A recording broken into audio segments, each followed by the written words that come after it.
Uh, Good afternoon, good morning, good evening, colleagues and friends.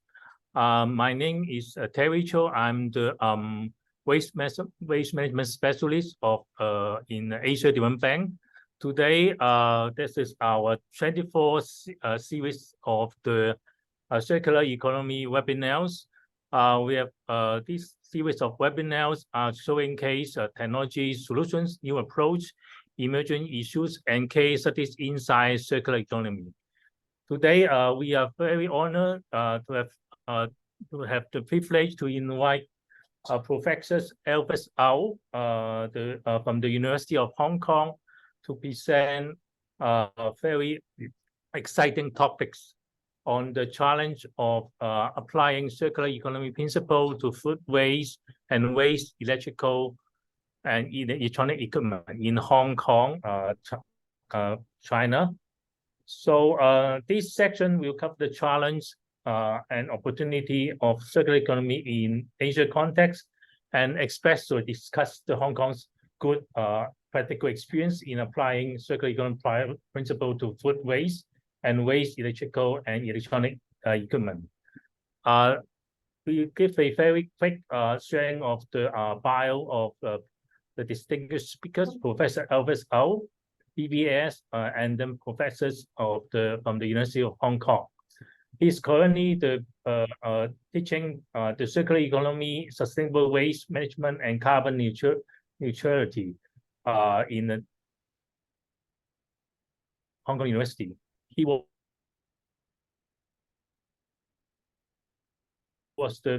is the former department and the former president of International Association for Impact Assessment. He has bring over 40 years of experience, including 32 years in the government in the environmental protection and sustainability. He was one of the mastermind of the many major economic environmental policy and projects in Hong Kong, including the EIA ordinance, energy efficiency legislation, waste to energy facility, and green procurement and green building policy. In particular, he was responsible for the first major waste to energy facility processing more than 3,000 tons per day of the municipal solid waste at a capital cost of almost $20 billion, and developing a territory-wide food waste program, including the first organic waste treatment facility for 200 tons per day of the food waste per day at a capital cost of 1.6 billion Hong Kong dollars, and enforcing the waste electrical and electronic waste control scheme. I'm going if you are not familiar with our ADB circular economy program, please click the verification. But I want to give the floor to Professor Elvis Au, because today he has many experience to discussing the context in Hong Kong on the organic waste and also the waste to waste electrical electronic equipment, and also the others challenge in applying this kind of circular economic principle in the solid waste management. So Professor Elvis Au, the floor is yours, and then after your presentation, we will open the Q&A sections. Please, thank you. Okay, thank you. Let me try to share my screen first.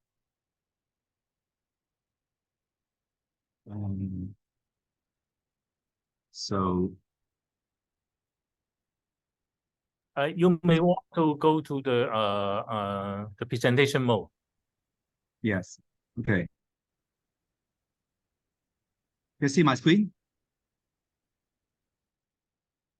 Can you see my screen? Is that okay? Yes. Okay. Right. Yes, it's very good. Thank you. Okay. Now, thank you so much. What I would like to do in the next 40 minutes or so is to introduce to you the challenges we face in Asia and Hong Kong, and how we apply the circular economy principles. I'm going to quickly walk through some of the international trends that are relevant to Hong Kong and Asia. And I try to explain how we apply the principle and problem we find and the lessons we learn. So I think, as you all know, the circular economy is very much linked to the sustainable development agenda of the United Nations, covering human well-being, natural resource base, and also sustainable production consumption. Right, this concept is not new at all. It has been with us for the past 3 decades, since I think 1988, with the concept included in the economic books. I think the movement actually was taken forward by Ellen MacArthur Foundations with this famous butterfly diagram, as you might know, the technology circle and all biological circle. I think the concept has been evolving from a linear to circular economy to a butterfly diagram, and then recently to a kind of 10-step sort of recycling framework, 10-step ladder, so to speak. These concepts have great application in Hong Kong and also around the world. It actually has informed our thinking. In Europe, it has a definition of a sustainable, as definition for its circular economy, which is actually a new mode of production consumption. Now, this concept is widely used in EU, so much so that there's also a kind of material flow in EU established. I think this is what we are lacking in Asia. At this moment, we have not yet got this kind of overall macro material flow diagram or situation. That is something that we have to face. And interestingly, this circular economy concept is very much linked to digitization. And I'm going to talk about how digitization is going to be a major way forward for Asia, including all kinds of technology, including artificial intelligence and other digitization, which I think will be a very important component of circular economy implementation in the future. Germany has also a very important framework, putting circular economy as a main part of the overall transformation, including other 5 transformations. The situation in the world is not very encouraging. The circularity actually recently has dropped from 9.1 in 2018 to actually 7.2 globally. So a lot more need to be done. I think this equally applies to Asia. In Asia, we have, I think we have encountered a very interesting, important threshold. In 2010, the waste from Asia and Pacific actually is more than the rest of the world. It means that circular economy and waste are going to be a major policy drivers in Asia in the context of the world. ADB has also done a lot of work, also promoting circular economy. One key challenges we face in Asia and Hong Kong is that you need technology to transform materials. Without this technology, nothing could happen. I'm going to talk about the technology we're going to use for food waste and we. And then we also need a new kind of thinking, a new kind of circularity thinking in and with the nature, a kind of new concept that need to be brought in for all the professionals, especially those from engineers and planners, etc. Right? The Fong Foundation and also Ellen MacArthur Foundation have actually jointly published a report on circular economy for Asia, using similar concept.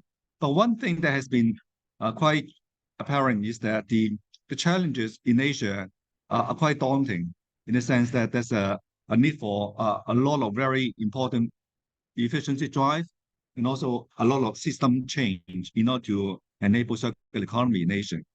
Right. Okay, putting back all these general trends and principles in the context of Hong Kong, I'm going to share with you how we apply these 5 founding principles that were put forward by Ellen MacArthur Foundation in 2013.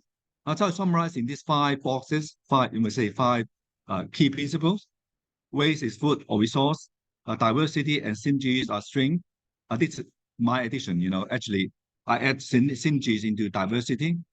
Energy from renewable sources, price tell the truth, and last but not least, thinking in life cycle management terms, which is very crucial. These are 5 founding principles that I think you could apply to any part in the world. I'm going to talk about whether and how we can apply and to what extent we encounter limitation and problems, right?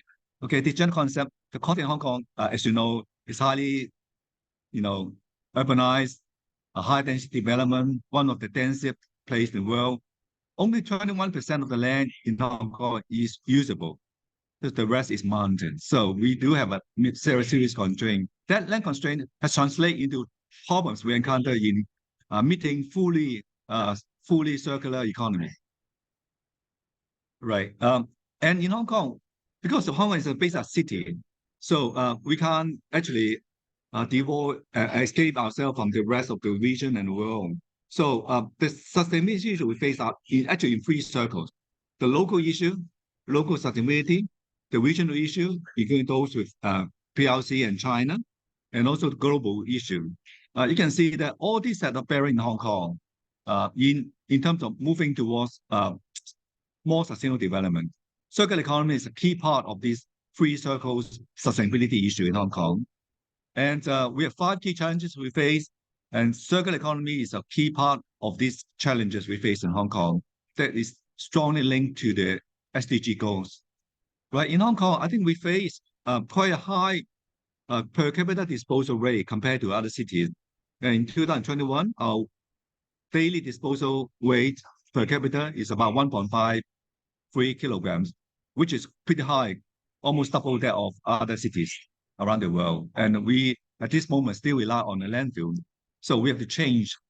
The key component of our waste consists of, number 1, food waste, about 30%. Number 2, plastic 21%, and paper 20%. These are 3 key components. So that's why I choose food waste as one of the key example to illustrate whether and how we apply circular economy principle. For the we, although it's a small part of the metal waste, but it is, you may say, sometimes quite toxic, related to health issue. So I think the food waste and we are 2 extreme examples which can illustrate the challenges we face in Hong Kong and similarly in Asia, similar issue in other part of Asia as well, right? And in terms of the breakdown, I think you can see that in terms of about the trend in our recovery, I think we are getting some progress, especially since 2018 for food waste, because I'm going to show you that in 2018, we put in place and we operate the first organic waste treatment facility in Hong Kong, which is 200 tons per day. 200 tons per day. It's a small one, but I say it helped to increase the food waste recovery. And for the electrical waste, because of the facility we have put in, you can see that the recovery of the waste, electrical and electronic equipment has increased quite dramatically. So one key lesson learned is that you need facilities to enable that kind of circular economy to happen. Otherwise, it's just about talking. Okay, we have gone through a very long road from 1989 over the past 34 years. We have gone through actually 6 to 7 rounds of major policy blueprint or action plan. The latest one is the one for 2035, which actually promotes circular economy. The interesting thing about waste blueprint in Hong Kong is that there's a strong linkage between waste blueprint, including circular economy, and the carbon neutrality agenda. The 2 are very much intertwined in Hong Kong, and they have synergies.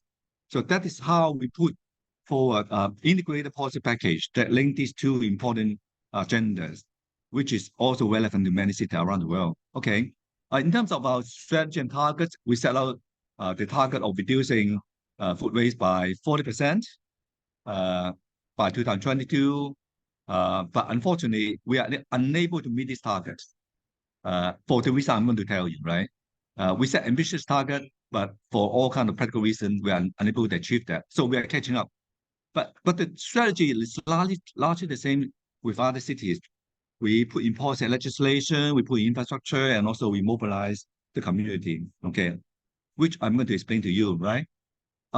Our strategy comprises of 5 key components. First is legislative framework, regulatory control. Second is the campaign and education, which is a very important part of our work. Third is to set up the recyclable collection network. Fourth is to provides the support to local recycling industries. Last but not least, is to actually build up the waste to energy facilities, the infrastructure to enable circular economy to happen in Hong Kong. Now let's dive into the issue of food waste in Hong Kong, how we apply circular economy and the problem we encountered. We put forward the circular economy policy in 2005. So we have quite a long time that we have a policy, so to speak. But that was a kind of pilot project in the Eco Park, which is about 20 hectares, as a concept, as a project to take forward the concept of circular economy in Hong Kong, right? You may say it's a pilot, it's a trial. It's not very big scale, but at least it's a first step forward. Try to promote the application of a circular economy, and we aim to jumpstart a circular economy. That was our aim in 2005. But you can see how we go in all these years. In the latest blueprint 2035, which was issued in 2021, we set out clearly the circular economy principle and policy as a very, very important driving force. You can see the middle diagram, the circle there. And you can see that our aim is to really achieve zero disposal to landfill, close to zero disposal to landfill, and also resource circulation. That's the two very important policy objectives. Of course, I think we have to build up facilities to enable it to happen. The first one we established, which was actually developed by me at that time, since 2013, is a kind of state-of-the-art organic waste treatment facilities, which treat 200 tons of food waste from commercial sectors, right? Because in Hong Kong, we have altogether about 1/3, 30% of waste that is food waste, which is about 3,600 tons per day, right? So this one is a small step forward, but it's an important step forward. I'm going to explain how we deal with the rest, right? First, we have the facilities actually built and commissioned in 2018. Then we also have the WE Park actually built and commissioned around similar time in 2017, which can handle 30,000 tons of WE waste annually. So these are two key infrastructure for circular economy. This organic waste park is the first of its kind, but there are others to come in Hong Kong. We are building a second one, which is 300 tons per day.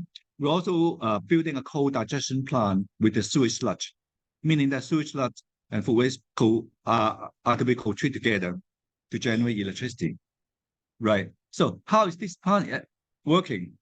This is the organic waste facility built in Hong Kong. We call it Old Park 1 in Lantau Island. It is basically using an anaerobic digestion process to convert the food waste into biogas and then electricity.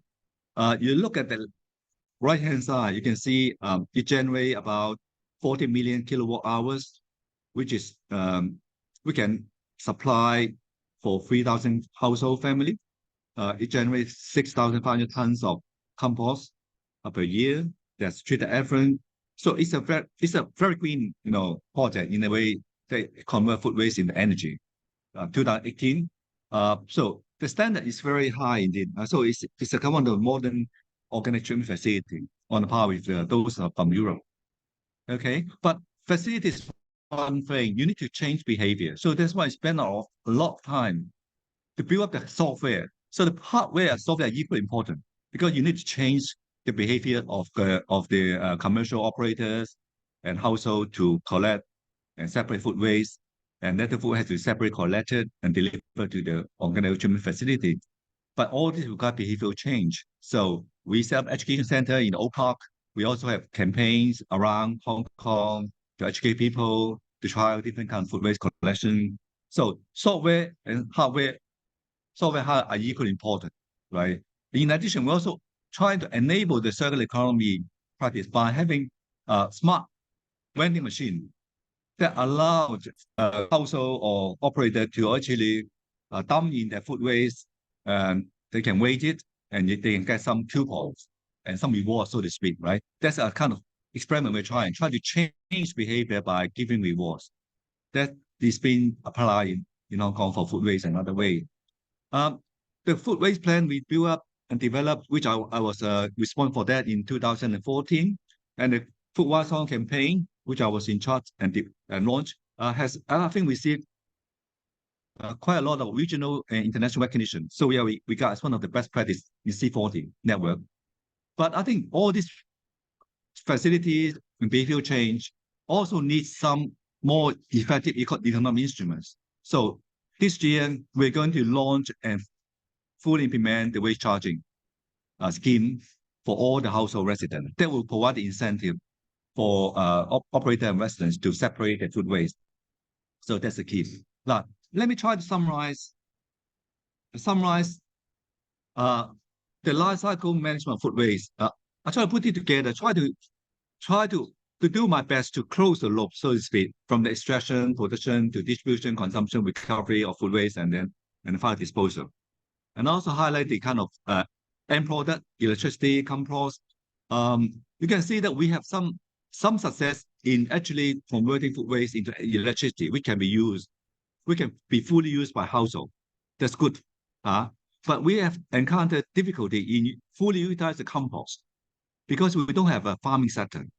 That's our limitation. The farming sector is actually in China, in a regional hinterland. So that is one of the barriers we face in terms of crossing the boundary by, you might say, exporting and marketing the end product. That's a key challenge we face. For circular economy to work, you need to have sustainable and, you might say, very profitable, you might say, sustainable market for the product. Otherwise, the circular economy cannot close the loop. Electricity is something that can always be easily done in terms of closing the loop. We also have a problem in recycling the material, also the output back to the farming sectors. But apart from the hardware, you can see that we also need other software to complement the overall system. So at the bottom of this slide, you can see that we have to design the service in terms of food waste collection, food waste vehicle in a really smart and convenient way, just in time collection if possible. We also have to design some icon to change behavior. So all these bring together what I call this life cycle management of food waste.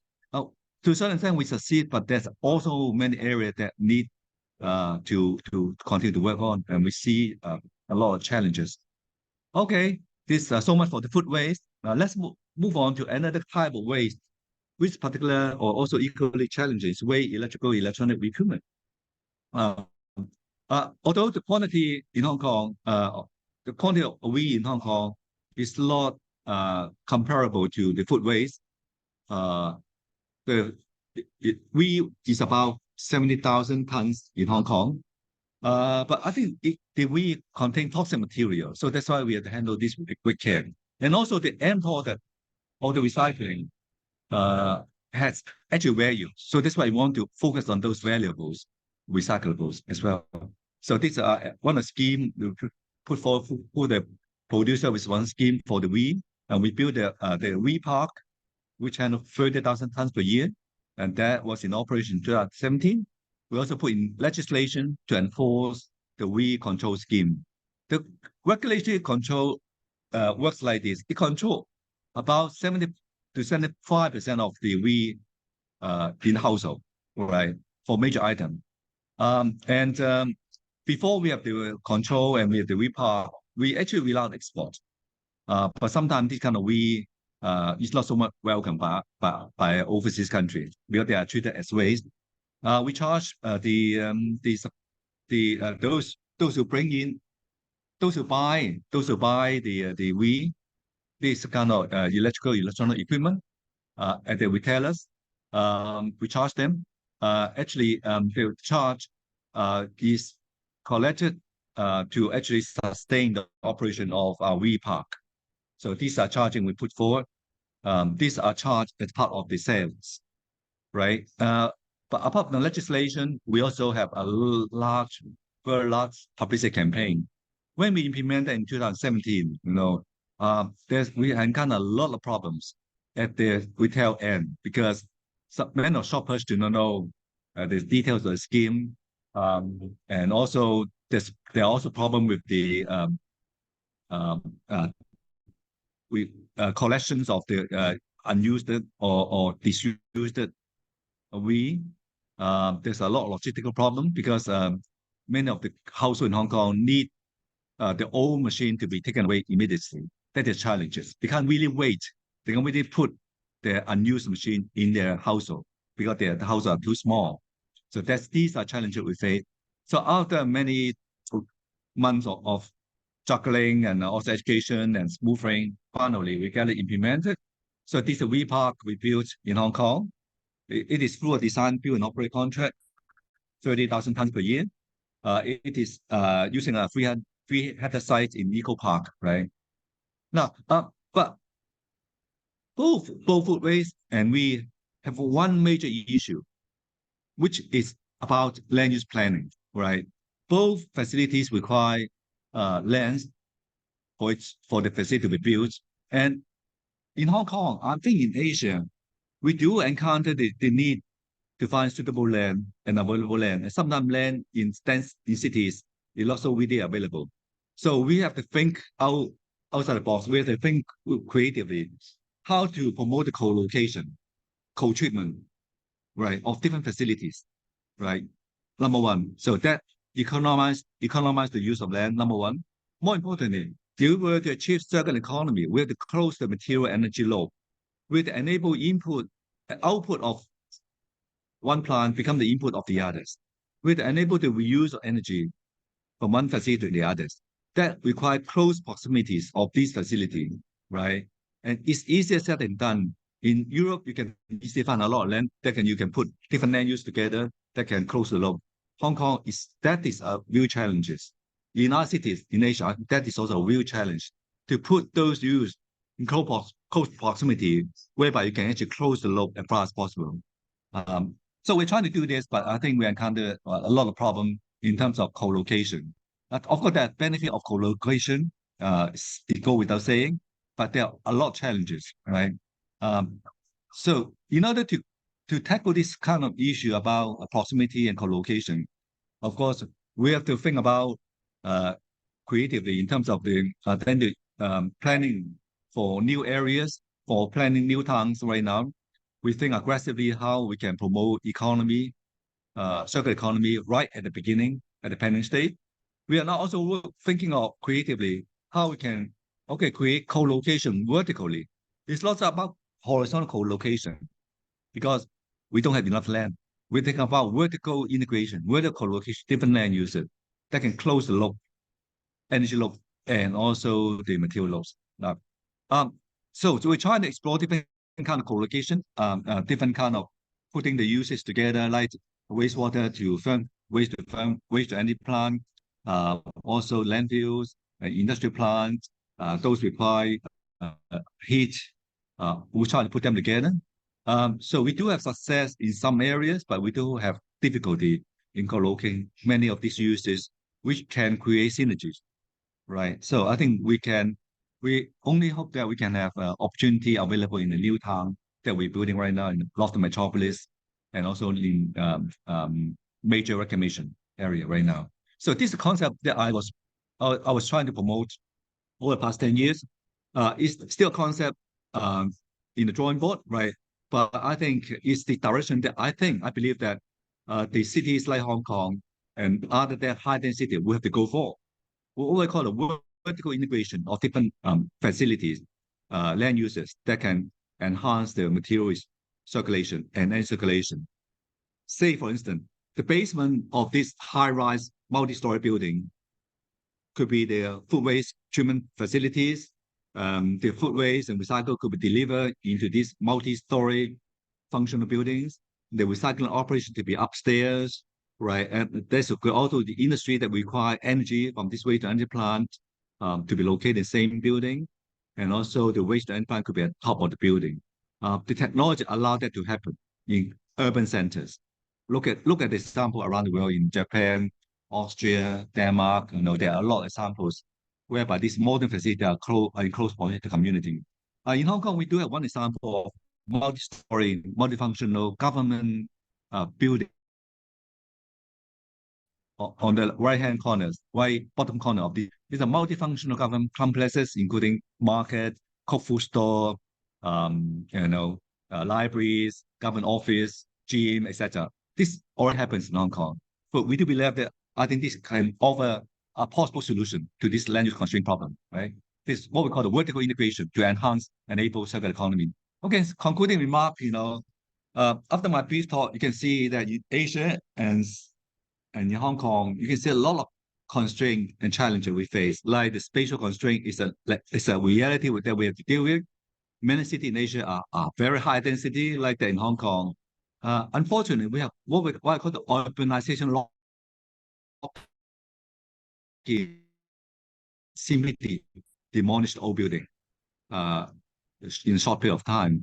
So we have to evolve. All this transformation material require technology. So in Hong Kong, we're trying to bring in the best possible modern technology right now, one after the other. Food waste technology, the we hard technology, and third is the one that I was in charge of developing, which is the 3,000 tons per day waste energy plant for Hong Kong, which is now under construction, which will be in operation in 2025 next year. So this technology solution would help to release the constraint. But one problem we face is that we are sometimes facing a different level of social political capital to effect behavioral change. Because once you start to change behavior, you can immediately meet objections. You need social political capital to overcome those objections. There are also technical problems and also spatial problems to close the loop, because I think we can't close the loop within our cities. Like Hong Kong, we have to rely on region and international close the loop. Circular thinking is easier said than done. It requires major transformation in education, critical kind of thinking. Now, with challenges always come opportunity. And one key proposition I would like to put forward is that we have to move beyond just circular economy. We have to move beyond circular green economy. The reason is that in Asia, circular economy sometimes means that quite different thing. It could just mean economic circulation. Now in China, there are two kinds of circulation. One is the economic circular economy. The other is really the circular green economy. I think it's the later that we're talking about right now. So we have to bring the two together. Second is that we have to bring in the green dimension to circularity. Other circular for what? It's not about material, it's about energy, about biodiversity. That is what we are promoting right now in Hong Kong. And I'm sure this is highly relevant to Asia and China as well. So UN has already put a definition. I don't need to read it out. It's a concept that's widely, I think, adopted, but not yet fully practiced. In China, there's a very real development, real new development in January 2025. China has published a white paper on green development in the new era. That was promulgated by State Council. It's the very important national policy document right now, policy drive right now, called Green Development Drive. Now, that green development is very much similar to what I call the circular green economy, by promoting harmony between humanity and nature, and also promoting circularity, promote the maximum utilization of resources. So this is a major driver. So that provides support to enable and accelerate circular economy in China, including Hong Kong, right? So in my view, I think we have to face a lot of challenges, including we have to really work out in Asia and Hong Kong and the regional context, the kind of material flow and energy flow, right? And at the same time, we have to handle the full range of environmental footprint and carbon footprint through all kinds of sectoral policy. So this requires major transformation in sectoral energy plan in Hong Kong and around the world and in Asia. Now, putting the concept of circular economy in a spatial context, well, this is the powerful delta that you have seen. You can see, right? Hong Kong is just part of the bigger delta, powerful delta. We're next to some cities. We're talking about at least 3 levels of circularity. One is those local circular economy in Hong Kong.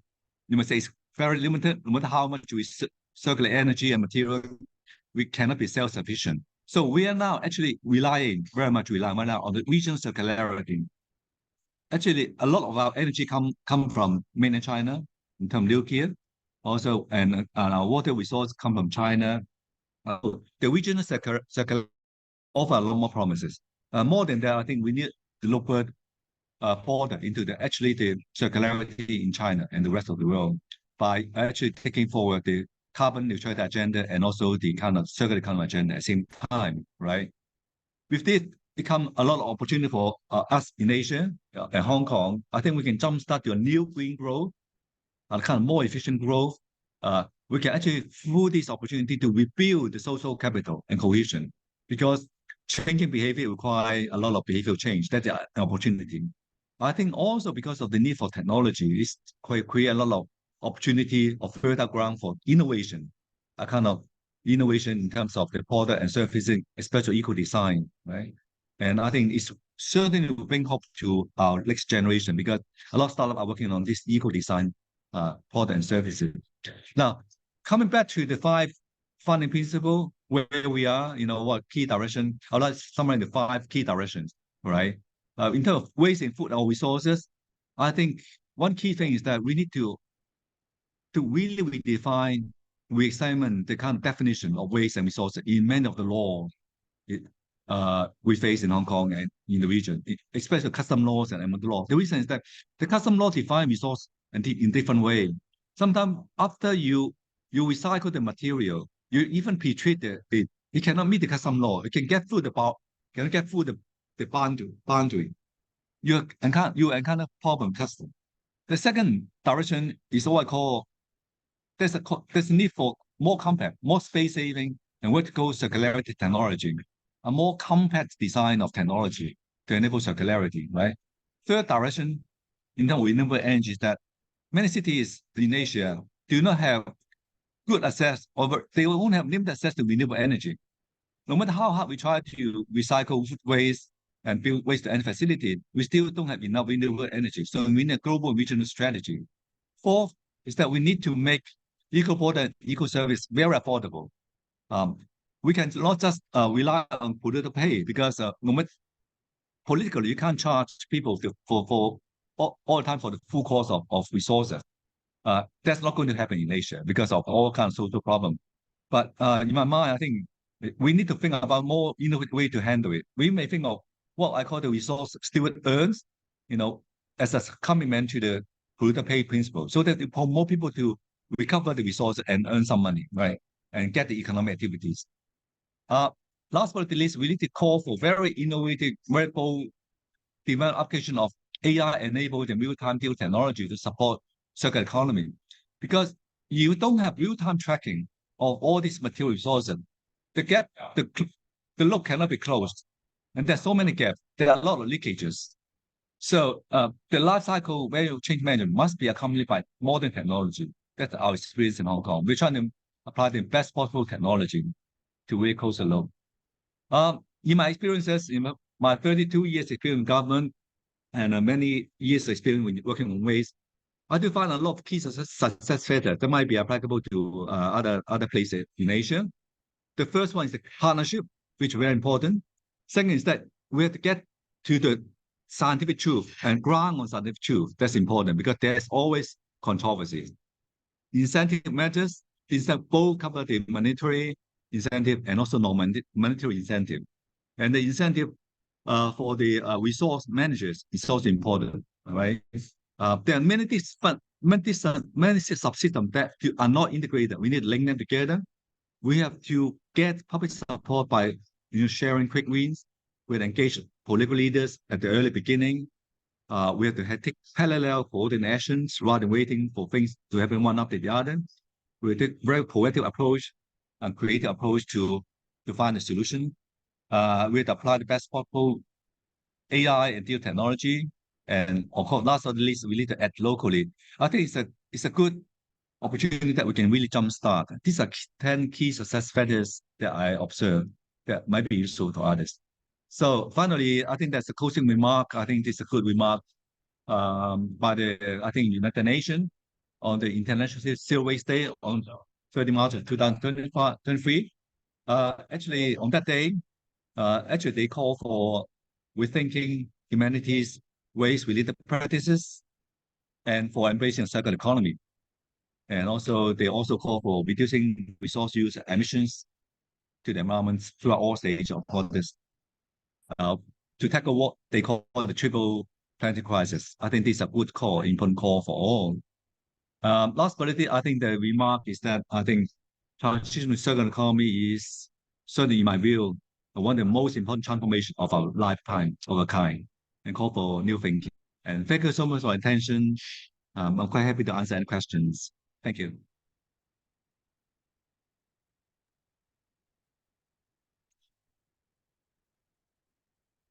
Yeah, thank you, Professor Elvis. So the floor is open to the participant to raise the question now.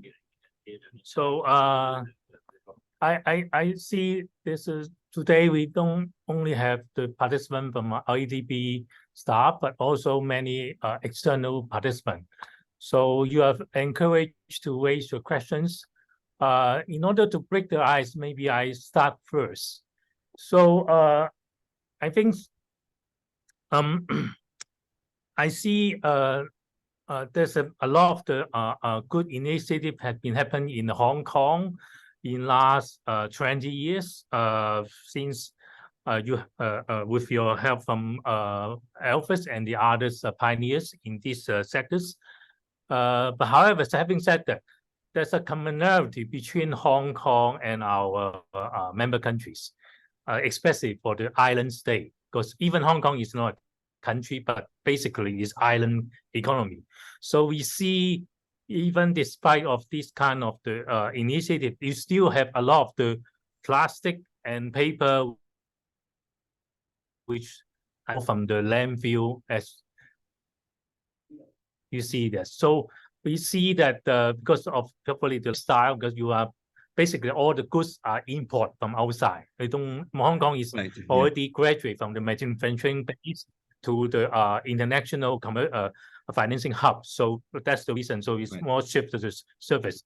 So that's a challenge on that, and it is also the same to our member country in the Pacific, in Asia, that some of the basically island is like a island is only big or small. So they also have this kind of issues. But we see that in the case of the waste, electrical and electronic equipment, there's a substantially, I would say, a kind of successful story that you put the EPR, or you call the producer responsible scheme, PRS, to enabling this kind of the recycling from that. So in addition to the role of the EPD, how the roles of other agents, you have mentioned one thing in your highlight, that the custom, the data of the custom actually help you to track those. So maybe you can share this kind of the a lesson learned and also the insight on how to expand this to the other sectors. For example, even for food, you have just started, but seems like you only focus on the question yet, but there's others area. I will stop. Thank you. Well, thank you, Terry, for the question. I think you're quite right there. I think we're trying to tackle all types of ways to enable the recycling and also circular economy. But I think the one that we have gained some progress is food waste and wind. But for the paper and plastic, we are also working on this right now. But I think the challenges are even more gigantic. For the paper, we lack the markets. For plastic, we lack the markets, especially after 2021, after 2020, when China closed the gate. China closed the gate for the paper and plastic imports. That immediately caused a backlash to Hong Kong, right? They immediately caused a backlash to Hong Kong. And then we have to find ways to enable the market to operate.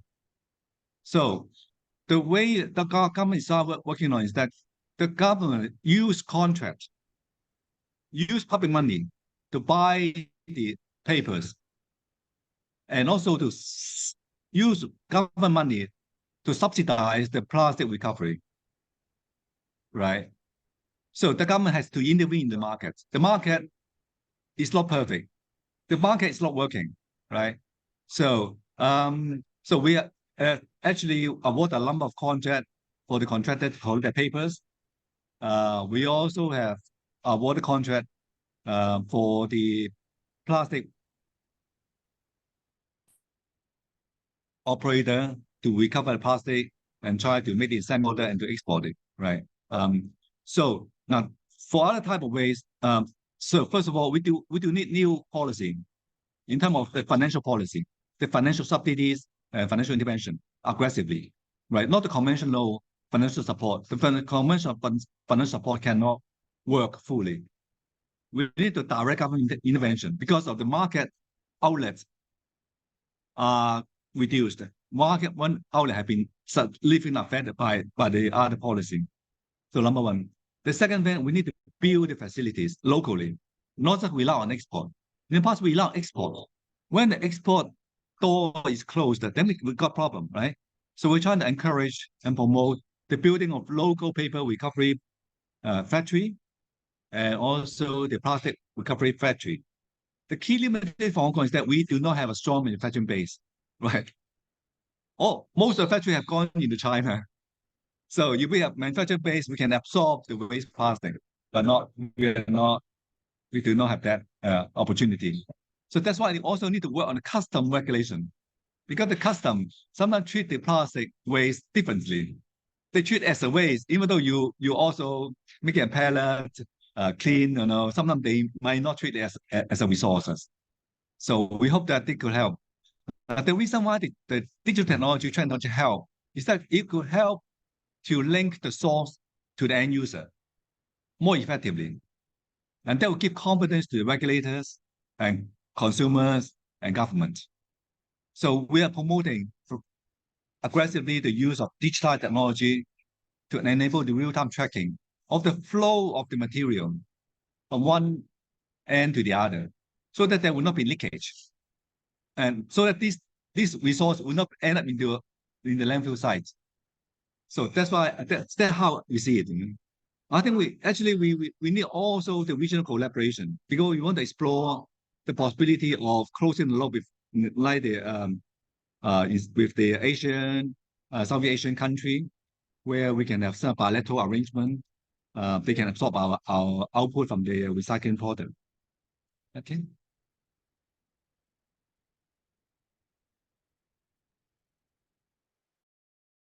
I see some friends from Maldives, of one of our developing member countries. The Director General of the Maldives EP, Ministry of the Climate Change and Environment and Energy. I think he will raise some interesting question to Elvis, because there's a similarity as between, even though the Maldives is more on the tourist, Hong Kong is more on the financing, but there's similarity between. Right. But Mary, Yes. can you chip in? Thank you. Yeah, thank you very much, Terry, and thank you very much, Professor, for the excellent presentation that we have. We get the very beneficial information from the presentation. Like Terry said, I think there are a lot of similarities between what you have developed in Hong Kong and that what we are trying to develop in our home country with the help from ADB and AIB. As currently we are implementing a project with both of them. And from your presentation, I figured out that you have a successful program of EPR, which we are also trying to introduce in the Maldives. We have currently we have a strategy on that. Currently, we have drafted a regulation that to bring a regulatory framework to implement, to facilitate implementation. But yet to know how we can implement this EPR, we understand that it is quite difficult. So it is quite beneficial for us how this is being started and being implemented in Hong Kong. I can see it is very successful story for Hong Kong for CPR, because this is a new emerging, and we have this e-waste problem growing up in the country. And the current project we implemented with the ADB, which does not have this component as yet, but this is something that we have to think about and consider in the coming years. Even from this point of the start, that we have to start thinking about this. Thank you. Sure. Yes. So if I hear correctly, the voice is not very good. So you're asking about the EPR, the Extended Producer Responsibility Scheme. Is that right? Yes. Yes. Yes. So how we develop, how we apply that now. I think it's a good question, very good question. It took us more than 10 years to get the legislation through. More than 10 years. Okay. It took us another 5 years to get the scheme implemented. It took us about 10 years to plan and build the facilities.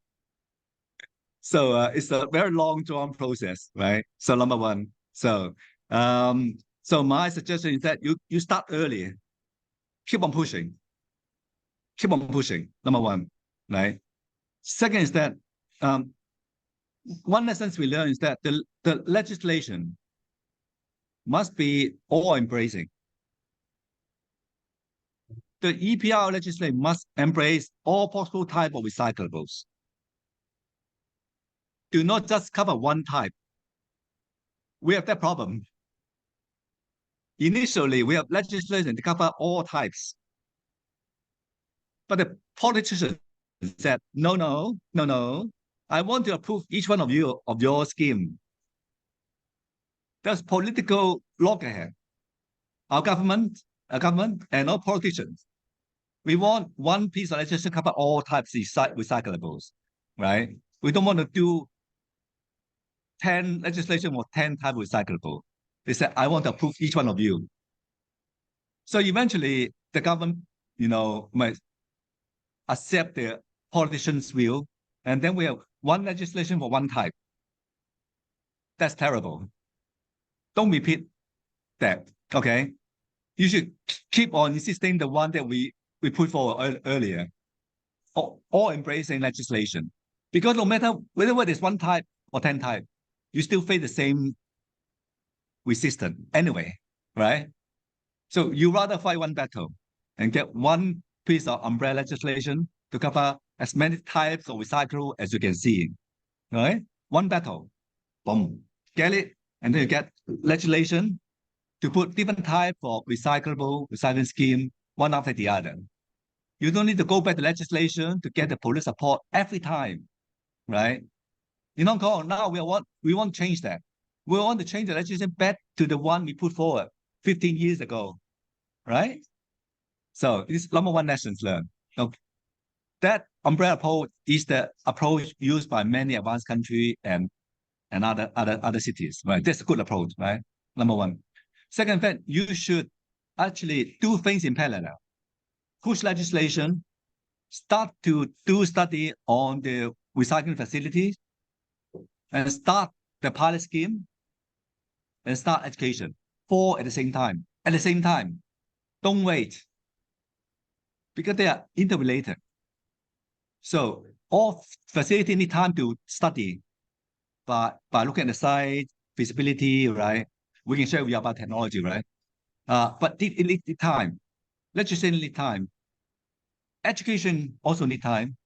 More importantly, don't waste time. You should initiate a number of pilots in different areas. Try it out. So pilot and example speak louder. Those pilots will help you to save time. So for all this recycling legislation, there will definitely be chaos. Chaos are the norm. You don't find chaos, congratulating you. You'll be the exception in the world, right? There'll be chaos, there'll be confusion, there'll be difficulty. So pilots help to iron out those issues. So a lot of piloting, four things at the same time, right? Right. And finally, one important fact, you try to create and promote it as an economic initiative, not just environmental one. Because you just environmental, your other colleagues in the economic ministry will not be supporting you. But it is, in fact, circular economy is the green growth. Circular economy is the economy. You know, understand what I'm saying? It's one of the key growth opportunity in terms of job, value-added industry, right? So you have to push it as not just as an environmental initiative, also economic initiative. Try to create economic value. Try to develop startup in your country to develop the technology. So when you have the facilities, of course, you can collaborate with the international expertise and firm.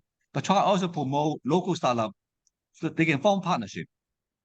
This local startup will be your economic driver in future.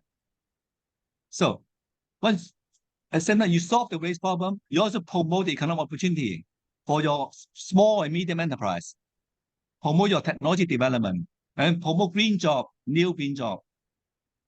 But at the same time, since you have a wonderful opportunity, what I call jumpstart, don't follow old path, jumpstart to new path, dive into technology, dive digital technology, AI technology. Don't follow the old path, right? Old path takes time. You don't have the time. You need to jump to the AI, real-time, instantaneous, modern technology to track resources and recover the value. That's where you can gain the economic edge by the time you solve your problem, right? That's my experiences. Yeah, thank you very much, Professor. Like you said, we cannot solve this problem just say this is an environment problem. Yes. This is in fact that I convinced the government to start the project we are implementing with the ADB, because years back we are attaching this issue with the environment only. So the Yes. politicians are not very much taken into consideration when you are talking about environment. So I have convinced them attaching this with the economy and the health. That is how I convinced them to start this project. Yeah, and thank you very much again. Once again, and I think we are not going, like you said, mentioned that we are not going to reinvent the wheel. We will. I think that we have a successful story from Hong Kong that we can start from there. So we are not going to reinvent the wheel, and we will take the examples from the Hong Kong and then maybe some other countries. There will be some other countries. We're happy to share. Yeah. And if there's any possibility, it will be quite helpful for us to see and an opportunity for the knowledge sharing with your institution, and it will be quite beneficial for us. Thank you. Welcome. Welcome. Thank you, Mary and Professor Elvis. So definitely, Mary, just bear with me. I will definitely to match you and Professor Elvis. As compromised by Professor Elvis that start the pilots and then we can roll the dialogue and start convince the government. So we definitely will support more pilots in the Maldives with the help like Professor Elvis, and definitely we connect you. And because of the time, we will conclude the section here unless there's any last questions raised from the other participants, because it's already past the 3 o'clock. Definitely there will be, as Mary has said, there's much to learn. We don't need to reinvent the wheel. We can take the lesson, good or bad, from the Hong Kong. Hong Kong is a successful story in EPR, but it took a longer time because of the political consultation.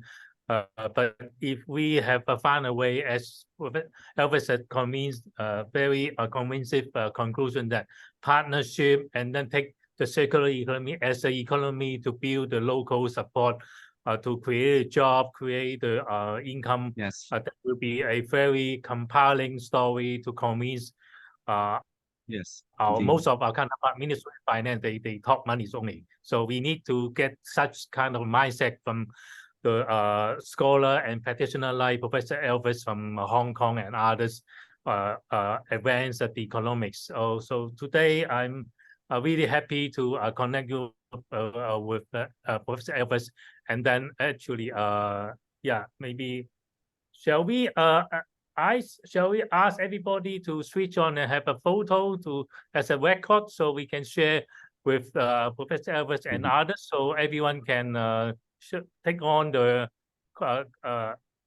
camera and take a photo. Is this okay? Yes. Hi.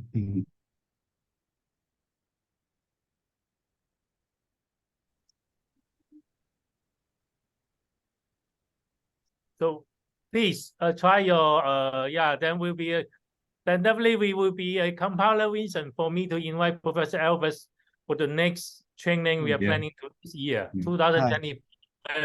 Me, you invite DMC officer again. To the locations select. Okay, so let's cheers. 1, 2, 3. Again, cheers. 1, 2, Cheers. 3. And last one, cheers. 1, 2, 3. Okay. Okay. Thank you very much. Thank you. See you all. Thank you. Thank you Hope for all your the time. best and all the Okay. participants, All the Mary, best. and Thank you. others. Thank you. Yes. Bye bye. Thank you. Bye bye.